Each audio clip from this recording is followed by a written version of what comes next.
Hello everyone, welcome back to my YouTube channel. उम्मीद करती हूँ कि आप सब ठीक होंगे। मेरा जो आज का नावल है तारिन कपूर, जिसकी राइटर हैं उस्मा मुजाहिद। Case number 2। चलिए चलते हैं नावल की तरफ। जहर, इसने इसके करीब आते सरगोशी की थी। कितनी बार बोलूँ, मुझे ना ये जहर बोला करो। I just hate this word. इसने अपनी नन्ही सी नाक को सुकूरते हुए बोला। अगर किसी के रोमांटिक मूड का नाश पिटाना हो तो बुला लो मोहतरमा जरमीना साहिबा को। इसने मुंह बनाए नाराजगी से रुख मोड़ लिया, जबकि इसकी तो जान पे बनाई थी। अच्छा प्लीज नाराज ना हो, जो दिल चाहे बुला लेना प्लीज। दोनों हाथों ने कान पकड़े इसने इसके सामने बैठते कहा था, जबकि इसकी बात पे वो मुस्कुराते जिंदगी से भरपूर कहका लगा गया। जानती हो, मेरी जिंदगी का कुल असासा तुम ही हो जर। कहने में कितना अच्छा लगता है ना, मैं खुद को अमीर अमीर महसूस करने लगता हूँ। इसने इसके हाथ पकड़े एक जज्ब के आलम में बोला था। और अगर कोई और भी मुझे अपना जर तस्वर किए हो तो। जरमीना ने मासूमियत के सारे रिकॉर्ड तोड़ दिए। इसके सामने आंखें पिटपिटाई, जबकि इसकी अदाओं पे फ्री फतह हो रहा था। आज का दिन मेरे साथ प्लीज़ ऐसी कोई ऊट पटांग बात ना करना। मुझे पहले ही बहुत गुस्सा है तुम्हारे गांव जाने का। वो सख्त कबीदा हो रहा था,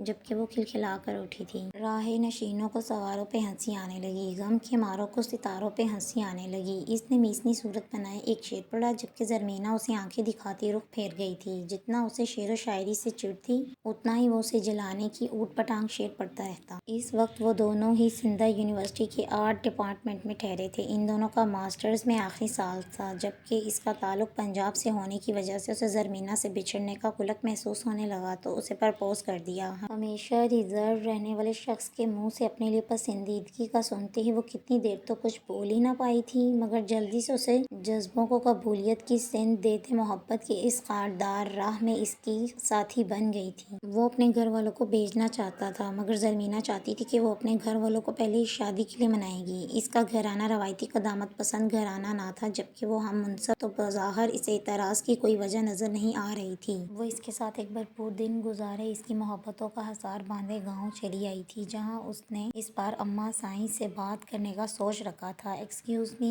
मिस दिया, आप यूँ अंदर नहीं जा सकती। वो जो दुपट्टे को इंतहाई सलीके से ओढ़े अंदर की जानिब बढ़ रही थी। बंटी की आवाज़ पे दरवाजे पे रखे हाथ को वापस खींचा। क्यों? इसलिए अंदर नहीं जा सकती। उसे बंटी हमशा से ज्यादा जहर लगाव है तो था, जो इसकी मोहब्बत की पींगे बढ़ने में रुकावट था। क्योंकि यहाँ 2-1 मिनट नहीं 3 जवान जहाँ लड़के रहते हैं। आपको क्या जेब देता है यूं मुंह उठाए जवान लड़कों के घर में आना जाना? कोई तरबियत अखलाक है आप में या नहीं? बंटी पूरी तरह दरवाजे पे भर जमान हुआ। वो तो जैसे गहरे सदमे में थी। जवान जहाँ लड़कों की मंजरी सुनते? तुम्हें इन जवान जहाँ लड़कों का सिक्योरिटी गार्ड बनाया गया है, वो भी मुकम्मल फॉर्म में आई थी। जी हाँ, क्योंकि खवातीन खाना घर से बाहर है इस वक्त। वो कौन सा किसी से कम था? दिया अफजाल पाँव पटकती वहाँ से निकलती गई। अब तो जवाज ही बाकी ना रहा था वहाँ रुकने का। बंटी मेरे शेर, शुक्र तूने इस आफत की पुड़िया से बचा लिया। बारी और फैजी ने एकदम इस पे धावा बोला था। वैसे 2 तो ठीक है, ये तीसरा नौजवान लड़का कहाँ है? नजर नहीं आ रहा। फैजी ने मुस्कुराते हुए सोचते अंदाज में अपने आसपास नजरें दौड़ाई, जैसे उसे मिल ही न जाए वो अनदेखी मखलूक।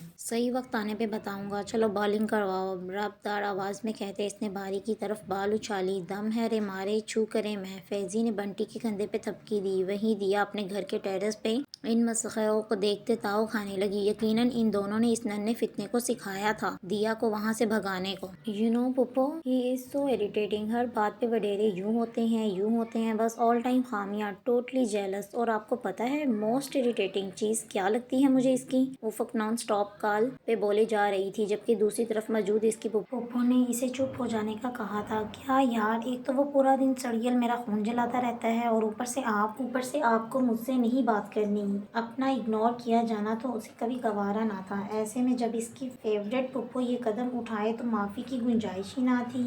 उफक, मुझे नमाज पढ़नी है, उसके बाद दुर्गा पे जाना है, जहाँ सब मुरीद इंतजार कर रहे होंगे। इसने ठहरे हुए लहजे में अपनी बात सुनाई, क्योंकि वो जानती थी कि अपनी इकलौती जिद्दी भतीजी को, जिसने फौरन अपने बाबा समेत सबसे उसके रूखे रवैये की शिकायत करके इसकी जान या अजाब में डालनी थी। तभी प्यार से मनाते बोली, ऑलराइट सॉरी, भूल गया मुझे, ओके कैरी ऑन। उफक ने तंजिया कहते इनकी जान खलासी की। उसे अपने घर के इन कायदों से नफरत थी, जहाँ खुद को किसी मूर्ति की तरह पेश करके पूजे जाने की हद तक अकीदतमंद औरतों के मसाइल के लिए सरापाए इबादत बन बैठती। वो बचपन से ही इनके सरों पे हाथ फेरती, अपनी माँ, दादी, फुप्पो और चची वगैरह को देख रही थी। और गुड लक, किसी की कोई मन्नत ख्वाहिश पूरी हो जाती तो इनका अकीदा और पुख्ता होने लग जाता था। افق کا باغی رویہ سب کو دکھ رہا تھا، مگر مناسب وقت کے انتظار اور اسے بچی سمجھتے ہر کوئی درگزر کر رہا تھا۔ وہی سیدہ والی حویلی کی اکلوتی لڑکی ہونے کا وہ بھرپور فائدہ اٹھا رہی تھی۔ سیدہ والی حویلی گاؤں میں انتہائی تعظیم اور عقیدت کی نگاہ سے دیکھی جاتی۔ محبت کا یہ عالم تھا کہ وہاں سے گزرتے کئی عقیدت مند حویلی کی دیواروں سے لگ کے بھی اپنی حاجات پوری ہونے کی دعائیں کرتے۔ سوچوں نے پرواز پکڑی تو افق نے بیزار ہوتے تکیہ منہ پر رکھ لیا۔ کیا وہ اتنی پاکیزہ ہے کہ میں اسے دیکھنے کا حق نہیں رکھتا؟ عنایا کی گود میں سر رکھے وہ تصوراتی دنیا میں کھویا تھا۔ میں نہیں جانتی وہ کون ہے، کیسی اور کیوں تمہارے خوابوں میں آتی ہے باری، لیکن نہ جانے ایسا کیوں لگتا ہے جیسے وہ کہیں کچھ خاص کہنا چاہتی ہو جو ہم سمجھ نہیں پا رہے۔ عنایا بھی اس کی بتائی خوابناک دنیا کے گرد گھومتے باری کے سر میں انگلیاں پھیر رہی تھی۔ ایسے کبھی مجھے اپنی زندگی تارے عنکبوت جیسی لگتی ہے، الجھی ہوئی جسے سمجھنا بہت مشکل ہو، ایک پہیلی سی۔ باری کے لہجے کی یاسیت اس بھی دکھی ہو کر گئی تھی۔ تمہاری کشمیری سیب کیسی ہے؟ عنایا نے اسے سینٹی ہوتا دیکھ کر موضوع بدل دیا۔ باری کی آنکھوں کے سامنے چھم سے کشمیری سیب کے گالوں والی افق کا پھولا پھولا چہرہ آن سمایا۔ اچھی ہے پر میرے ٹائپ کی نہیں ہے۔ باری نے لہجے کو شریر بناتے بنٹی کی طرف اشارے سے بلایا۔ خبر ہے مجھے ساری، تم اپنی حرکتوں سے باز آ جاؤ۔ باری سب ایک جیسے نہیں ہوتے، اس لڑکی سے تمہارا خدا واسطے کا ویر ہمیں تو کچھ اور سمجھا رہا ہے کہیں۔ عنایا نے معنی خیزی سے کہتے آنکھ دباتے اشارہ کیا تو اس کی بات سمجھتے باری نے زور و شور سے نفی میں سر ہلایا۔ قطعاً نہیں، دنیا ادھر کی ادھر ہو جائے، دنیا میں اور بھی غم ہیں۔ افق کے سوا ایک لے میں شعر پڑھتے اس نے بنٹی کو گھورا، جس نے اسے مکمل اگنور کرتے انیزے کے ساتھ اپنے کرکرے شیئر کیے۔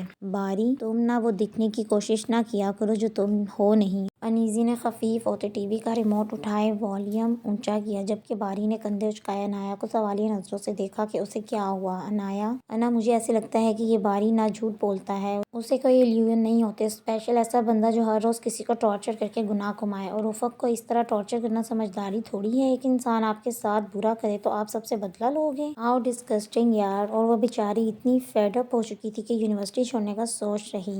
افق، انیتا، ایلیا اور انیزے بیسٹ فرینڈز تھیں، ایسے میں باری کے کارنامے وہ گھر آ کے ضرور بتاتی تھی، کچھ مزید مرچ مسالہ لگا کے۔ وہیں اس نے صبح والی بھڑاس باری پہ نکالی جو اسے یونیورسٹی نہیں لے کے گیا تھا۔ سمجھدار لوگوں کے حصے میں ہمیشہ سمجھوتے آتے ہیں، شاید اس لیے کہ انہیں سمجھدار کہا جاتا ہے۔ سوری بہنا، میں مدر ٹریسا نہیں بن سکتا، اس گھر کو ایک ہی سمجھدار کافی ہے۔ بنٹی کے ہاتھ سے کرکرے پکڑتے باری نے اس کے بات کو مذاق میں اڑایا۔ تمہارے بس چلے تو سب لڑکیوں کو ایک ہی لائن میں کھڑا کرتے گولی سے اڑا دو، کتنا اریٹیٹنگ ہے یہ بندہ یار۔ انیزے اول تو کبھی گھر کے اور اس کے معاملات میں بولتی نہیں تھی، اور اگر جو بولتی تو دلائل کم پڑ جاتے تھے اس کو جواب دینے والے کو۔ تبھی باری نے منہ کے کئی زاویے بناتے خود کو ٹی وی کی طرف متوجہ کیا۔ تجھے عشق ہو، خدا کرے کوئی تجھ کو اس سے جدا کرے، تیرے ہونٹ ہنسنا بھول جائیں، تیری آنکھ پرنم رہا کرے، تو اس کی باتیں کیا کرے، تو اس کی باتیں سنا کرے، اسے دیکھ کر تو رو پڑے وہ نظر جھکا کر چلا کرے، تجھے ہجر کی وہ جھڑی لگے تو ملن کی ہر پل دعا کرے، تیرے خواب بکھرے ٹوٹ کر تو کرچی کرچی چنا کرے، تو نگر نگر پھرا کرے، تو گلی گلی صدا کرے، تجھے عشق ہو پھر یقین ہو اسے تسبیحوں پر پڑھا کرے، پھر میں کہوں عشق ڈھونگ ہے تو نہیں نہیں کہا کرے۔ کیسر نے دروازے سے داخل ہوتے سے شروع کی جانے والی غزل اس کے برابر دھپ سے بیٹھتے تمام پذیر کی۔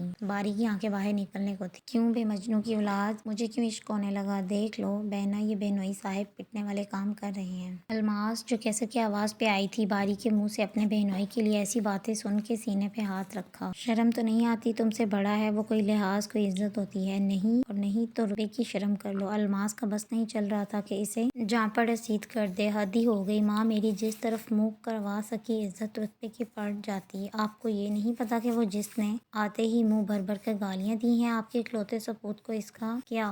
باری نے آنکھوں سے ان دیکھے آنسو صاف کرتے بنٹی کو گلے لگائے غم غلطہ کیا۔ الماس یہ حیرانگی سے اپنے ہونہار داماد کو دیکھا جیسے انہیں یقین ہی نہ ہو کہ وہ ایسا کچھ کر سکتا ہے۔ کیسر نے ساس کے خطرناک تیوروں کو دیکھتے فوراً نفی میں سر ہلایا۔ قسم لے لیں مامی جان، جو کچھ بولا ہو آپ کے صاحبزادے کی شان میں۔ کیسر نے تھوک نگلتے وضاحت دی، ساتھ میں عنایا کو مدد طلب نگاہوں سے دیکھا جس نے کندھے اچکاتے تمہارا معاملہ ہے تم جانو کہتے بات ہی ختم کر دی۔ ماں، اس نے کہا تھا کہ تیرے خواب بکھرے ٹوٹ کر تو کرچی کرچی چنا کرے۔ اف اللہ، اس نے مجھے کچرا چننے کی بددعا ہی دے ڈالی۔ باری کا میلو ڈرامہ شروع ہو چکا تھا۔ گھر میں سب جانتے تھے کہ خوابوں والے معاملے یہ باری کا کوئی کمپرومائز نہیں تھا۔ میں نیکسٹ ایپیسوڈ جلدی اپلوڈ کروں گی، تب تک کے لیے اللہ حافظ، اپنا خیال رکھیے گا۔